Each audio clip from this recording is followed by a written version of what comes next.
ఆదికాండము 2వ అధ్యాయము.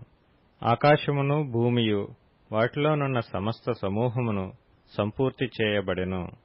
దేవుడు తాను చేసిన తన పని 7వ దినములోగా సంపూర్తి చేసి, తాను చేసిన తన పని అంతటి నుండి 7వ దినమున విశ్రమించెను.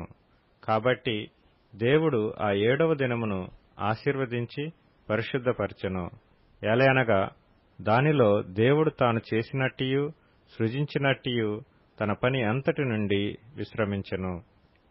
దేవుడైన యెహోవా భూమిని ఆకాశమును చేసిన దినమందు భూమ్యాకాశములు సృజించబడినప్పుడు వాటి ఉత్పత్తి క్రమము ఇదే.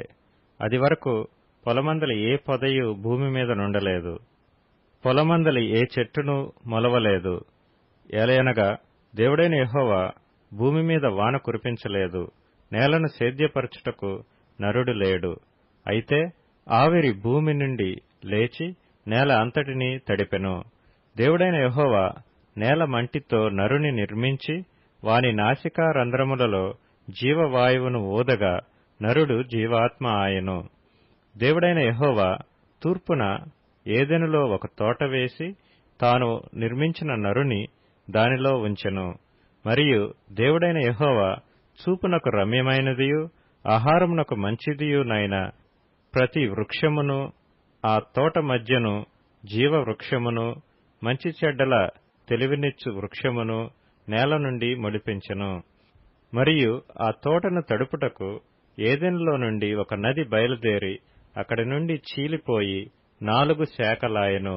మొదటి దాని పేరు పీషోను. అది హవీలా దేశమంతటి చుట్టూ పారుచున్నది. అక్కడ బంగారమున్నది. ఆ దేశపు బంగారము శ్రేష్టమైనది. అక్కడ బోళమును గోమేధికములను దొరుకును.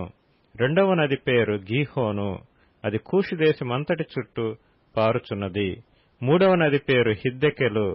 అది అష్షూరు తూర్పు వైపున పారుచున్నది. 4వ నది యూఫ్రటీసు.